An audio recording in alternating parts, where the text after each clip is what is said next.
So, last week ay naipadala ng BMW at Digital Walker itong iPhone 17 Pro Max at gusto ko i-share sa inyo yung unboxing experience, yung mga accessories na napili ko para dito sa phone na to, at yung ilang araw na experience ko dito sa phone na to, at kung meron bang malaking difference sa iPhone 16 Pro Max, itong 17 Pro Max, so far dun sa ilang days na paggamit ko dito sa phone na to. So, pag-usapan natin. So, same pa rin naman guys yung box ng iPhone 17 Pro Max.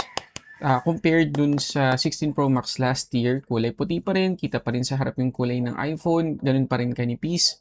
At meron pa rin tayong dalawang seal na tatanggalin dito sa may likod. At o nga pala, itong iPhone 17 Pro Max 512GB ay 106,990 pesos yung presyo. Ngayon, pag-open natin yung iPhone agad ulit, yung makikita natin. At sa totoo lang, nung una ko nakita, nung launch, at lalo na ngayon sa personal, yung iPhone 17 Pro Max, yung likod niya parang may nakakabit na MagSafe power bank. Pero in fairness guys, napakalinis talaga tingnan nitong silver at proud ako na ito talaga yung napili ko. Pero sa totoo lang, yung Cosmic Orange talaga yung original na gusto ko. Pero mamaya explain ko kung bakit nag-switch ako to silver. Tapos yung susunod na makikita lang natin accessories after ng iPhone 17 Pro Max ay yung cable niya at SIM ejector. Yun lang guys. Wala na tayong makikitang document sleeve sa loob na merong manual o kaya sticker. Wala nang ganun. So sobrang tipid na tipid tayo this year. Talagang yung phone, cable, SIM ejector. Yun na lang. Ngayon tanggalin natin yung sticker sa harap. At for comparison lang guys, ito yung 16 Pro Max na ginamit ko last year or previously. Almost same sila ng dimensions, almost same ng laki. Pero mas white yung silver this year compared sa silver last year. At mas maganda lang yung ergonomics para sa akin ng 17 Pro Max compared sa 16 Pro Max dahil mas curved yung mga sides, kaya mas masarap siyang hawakan. Pero syempre, hindi mo naman gagamitin to ng walang case. Grabing tapang mo naman nun. Pero kung sakaling yun yung decision mo, mapifeel mo talaga na mas masarap hawakan ng 17 Pro Max compared sa 16 Pro Max. So pagka-turn on natin, may dalawa ulit tayong options na pwedeng piliin. It's either transfer mo lahat ng apps tsaka files mo from previous iPhone mo papunta dito sa 17 Pro Max. At ginawa ko yun. At napaka-smooth naman kasi napakadali ng process. May scan ka lang. Tapos yun na, mamibili ka na kung ano yung mga pwede mong i-transfer at maghihintay ka na lang. So yun yung ginawa ko. Pero napansin ko kasi yung 16 Pro Max na ginamit ko previously 1TB, ito 512GB. So medyo talagang ang liit na lang nung natira sa aking free space. So ang ginawa ko, fresh start, ni-reset ko ulit. Tapos nag-install ako manually ng mga apps na kailangan ko at nag-transfer manually ng mga files na kailangan ko. Okay, so gusto ko lang i-share kung bakit silver yung napili ko. At kung tutusin, mas iconic, tsaka mas maraming pumipili talaga sa Cosmic Orange compared sa ibang kulay ng iPhone 17 Pro Max this year. Ang number one reason ko ay yung mas madaling magasgas na body ngayon ng 17 Pro Max. Hindi lang po yung Cosmic Orange.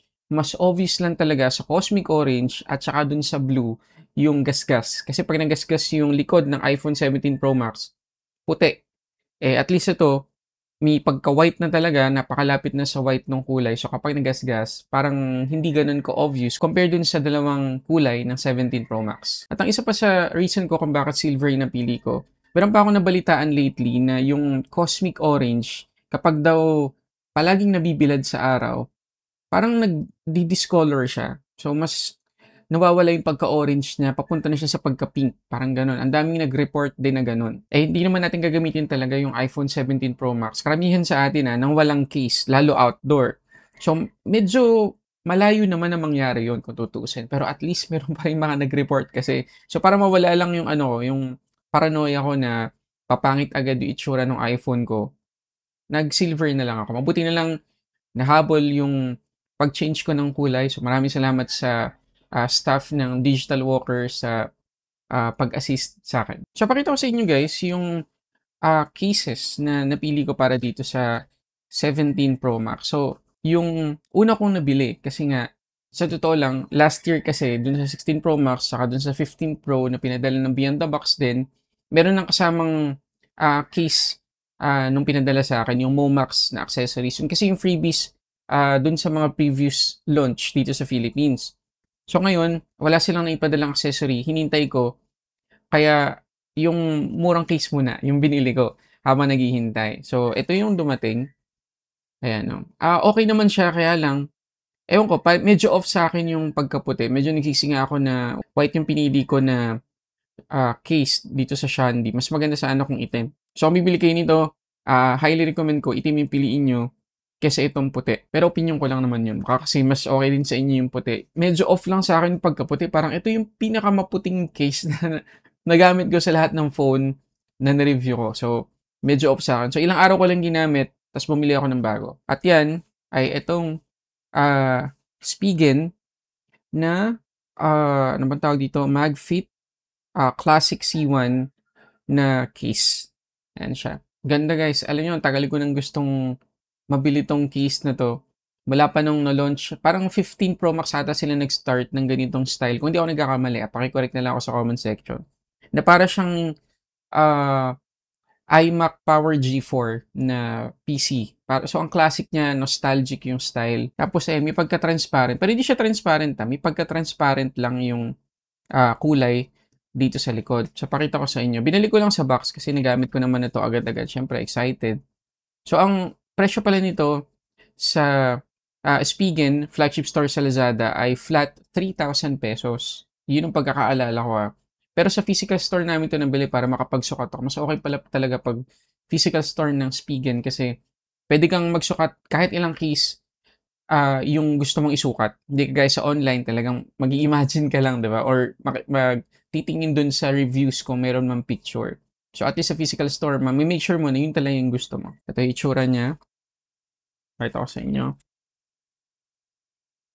Ayan. Ganda guys. Recommended ko talaga to. Hindi kayo magsisisi kasi ang kapal, ang ganda ng protection niya. Tapos may MagSafe pa rin. Malakas yung magnet niya, so makakapag-wireless charger pa rin kayo or makakagamit ng mga MagSafe accessories. Yun lang naman, tapos may instruction dito. Ang kailangan natin gawin para ma-install, tanggalin muna to. Yung nasa ilalim na plastic. Ayan. At matigas kasi ito parang ito yung pinaka-lock niya. Tapos yan, malambot na rubber to guys. Ayan. Ganda. Tapos, ang paglagay ay uunahin natin yung bandang itaas. Ayan, pasok muna natin. Tapos, ganun lang. Pagka napasok na natin, tsaka natin ngayon ibabalik itong matigas na part sa may ilalim. Yan. Yan yung pinaka-lock niya. And ito na siya guys. Ayan. Ganda. Gustuhan ko talaga to.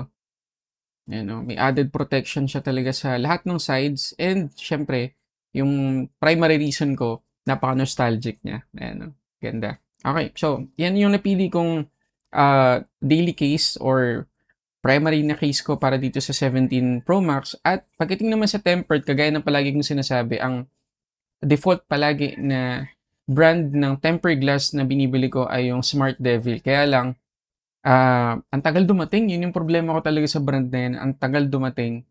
Nauna ko pang orderin yun kaysa dito sa Ugreen na tempered glass. So, ito yung unang dumating. Hanggang ngayon, hinihintay ko pa rin. Siguro magka 1 week na rin. Wala nang in-order ko. So, ito, clear. Yung Smart Devil ay, ano naman, tawag dito, matte. So, kung sakali na magasgas na, tagal pa siguro nun, tsaka ako na lang papalitan. Okay? So, napakadali namang install. Merong guide, tsaka may tool sa loob ng box nitong Ugreen Tempered Glass Protector. So, hindi kayo mahihirapan guys na i-install itong tempered glass nito. At so far, ito guys yung tempered glass. Wala siyang black borders. So, talagang napakalinis lang tingnan. Parang wala nga nakalagay. And, yun nga lang, mas reflective siya compared dun sa matte. Okay, so pag-usapan na natin ngayon yung experience ko dito sa 17 Pro Max after ilang araw ng paggamit. So, unang-unang kong gustong i-inform sa inyo na yung iPhone ko ay palagi nakakonect sa CarPlay or dun sa stereo ba pa tawag dun? Head unit ng aming sasakyan. So, lagi akong gumagamit ng CarPlay para sa maps tsaka sa music. So, dun sa 16 Pro Max, ewan ko dun din siguro talaga sa head unit namin yung problem dun sa signal niya or sa connection. Sa 16 Pro Max, nag-aano siya, tawag dito, may random shutdowns or disconnection na nangyayari dun sa CarPlay. Pero kapag nangyari yun guys, siguro mga 1 hour nang nakakonect sa head unit namin. Tapos hindi siya babalik. Ay, pero dito sa 17 Pro Max, sa pansin ko, siguro mga 5 minutes pa lang, magra-random disconnect na siya, ta's babalik, ta's disconnect, babalik, gano'n. Nakakailang gamitin sa CarPlay, itong 17 Pro Max sa ngayon.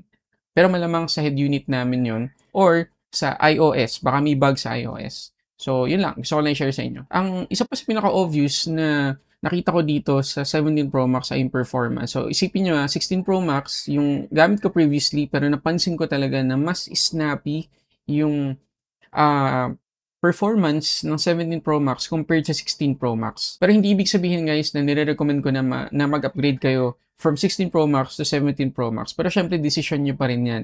Pero kung pag-uusapan ay yung layo nung performance nila, hindi pa rin ganun kalayo guys. Napansin ko lang talaga na mas snappy to compared doon. Pero hindi ibig sabihin na talagang napaka-significant nung difference nila, sobrang obvious nung difference sa performance, hindi po ganun. And actually, kapag pumunta kayo guys sa website ng Apple, tapos merong part doon na pwede mo i-compare yung performance ng previous iPhones. Alam niyo yung pinaka-latest na pwede nyong i-compare dito sa 17 Pro Max? 15 Pro Max. Makikita nyo na up to 20% faster yung kanyang CPU, 50% faster yung kanyang GPU, at 10 more hours yung kanyang battery performance compared sa 15 Pro Max. So, ibig sabihin lang, pinapakita lang yan talaga na kung naka 16 Pro Max ka, hindi pa po ganun ka-obvious, hindi ganun kalaki yung upgrade na mapi-feel mo. So, kung naka 16 Pro Max ka, recommend ko guys, suggest ko lang, huwag ka na munang mag-upgrade sa kanilang. Hintayin mo yung siguro 18 Pro Max man lang or 19 Pro Max. At ang isa pa sa malaking upgrade dito sa 17 Pro Max ay yung modem. So ngayon ay Qualcomm X80 na yung modem nitong 17 Pro Max at mas maganda daw yung mga antena nito. So malaki yung may bibigay sa ating improvement pagdating sa signal outdoor. Lalo na kung syempre nakadata tayo. So sa test ito, ang gagamitin natin ay yung Ookla na application. Alam natin yan, yung speed test ng Ookla. So, yung app na yun, mas magandang gamitin compared dun sa mga web-based na mga speed test kasi sa Ookla app, makikita rin natin kung yung speed ng ating data or ng ating Wi-Fi ay okay ba sa gaming, sa streaming, at sa paggamit ng iba pang mga apps. So, mas detailed siya. Tapos, at pwede rin nating mabago dito sa options yung ilang settings kagaya na lang ng server. Ayan o. Pwede nating i-test yung server at tingnan na bago tayo mag-test, same na same sila ng location. So dito, sa 16 Pro Max, ayan, makikita ninyo na yung ating server ay Globe Telecom, Caloocan. Tapos dito rin, sa 17 Pro Max natin, Globe Telecom, Caloocan City din. Okay, so pantay na pantay. Ayan, naka-off yung Wi-Fi natin. Naka-data lang tayo. So sabay nating pindutin yung go. 1, 2, 3. Habang hinihintay natin yung na matapos yung speed test, tinanggal ko din yung case kasi pwedeng makaapekto yon sa signal ng ating phone. So, para mas sigurado lang tayo, parehas kong tinanggal yung case ng 16 Pro Max saka ng 17 Pro Max.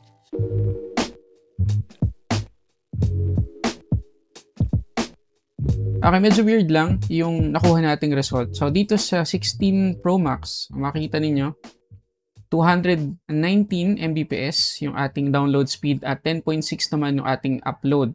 At yung ating 17 Pro Max na bago yung modem, tingnan nyo naman, mas maliit. 108 Mbps download, 9.62 naman yung kanyang upload. Parehas decent yung speed ng dalawang phone na to, kagaya ng makikita nyo. Pero yun lang, nakakapagtaka lang na kahit mas bago yung modem ng 17 Pro Max, talagang mas mabilis pa rin pagdating sa data connection yung 16 Pro Max. At ito yung sinasabi ko kanina guys, yung advantage ng speed test ng Ookla. Ayan, makikita ninyo, may breakdown kung ano yung score o kung saan bagay yung data speed ng ating phone.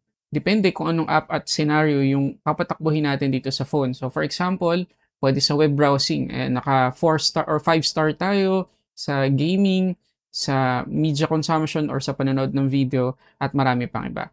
Okay? So may idea tayo. Hindi lang basta nag-speed test. Nabibigyan din tayo ng idea kung saan compatible yung speed ng ating data. So, ang bottom line dito, kahit bago yung modem ng 17 Pro Max, na outperform ng 16 Pro Max yung 17 Pro Max pagdating sa data speed. Pag-usapan natin yung camera nitong 17 Pro Max. So, ngayon ay meron na tayo ditong tatlo pa rin, pero 48 megapixels na fusion cameras na up to 8x optical zoom. Tapos yung selfie camera naman niya ay 18 megapixels. Ang tawag nila ay center stage selfie. At yung selfie camera nitong 17 Pro Max, ang feeling ko isa sa pinakamalaking upgrade this year dahil siguro ang dami nyo naman na nakita at lalo na doon sa launch, hindi nyo na kailangan pang i-landscape para lang makakuha ng landscape photos at videos. Kailangan nakaganyan lang. Kahit ganyan lang, pwede na. Tapos pwede na nating i-landscape gamit yung app. So, ganun kaganda. So, hindi na ganun ka halata or medyo nabawasan yung pagiging obvious kapag nag-vlog tayo or nagtitake ng pictures sa labas. So, yun siguro, yung pinakamalaking improvement. At para lang magka-idea kayo sa camera quality ng iPhone 17 Pro Max this year, may papakita ko sa inyong ilang mga sample photos at videos at konting comparison na lang din sa 16 Pro Max.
At ang isa pa sa pinakamalaking upgrade ng 17 Pro Max ay yung battery. At naramdaman ko agad guys, yung battery performance ng phone na to compared dun sa 16 Pro Max.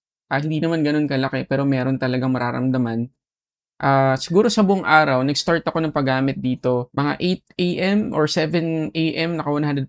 Tapos halos buong araw, hindi naman siguro buong araw, mga half day or majority ng buong araw nasa labas kami. At nakadata ako, syempre, pag nasa labas. Pag uwi namin, nasa 40% pa rin yung battery remaining. So, take note, Messenger, yung Facebook page na app, tapos marami pang app, YouTube, ganyan, napakadami ko notification na receive every minute. So, ang ganda ng battery life. Hindi naman sila masyado malayo ng 16 Pro Max kasi nasa 30% naman yung battery remaining ko kung ganun yung scenario dun sa paggamit ko. Pero dito, nasa 40% remaining. So, parang may 10% difference sila pagdating sa battery performance. Okay, so far, yan pa lang naman yung gusto kong i-share sa inyo dito sa 17 Pro Max after yung paggamit ko ng almost a week. Okay? So, magkakaroon pa tayo ng in-depth review after ilang months ng paggamit dito para mas magka-idea pa kayo sa ilang mga performance tsaka aspect ng phone na to. At syempre, mag-update pa yung iOS 26 sa mga coming weeks. So, mag-i-improve pa talaga yung performance ng phone na to. So, abangan nyo yung full review na yun. So, mas maganda, mag-subscribe ka na tsaka i-like mo na yung video na to para ma-notify ka agad at malaman mo kapag meron na tayong full review ng 17 Pro Max.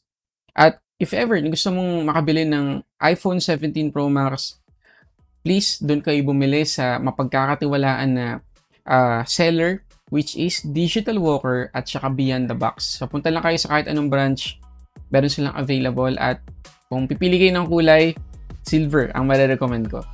So, yun muna guys, maraming salamat sa panonood para sa samot-saring unboxing your reviews. This is Sulit Tech Reviews.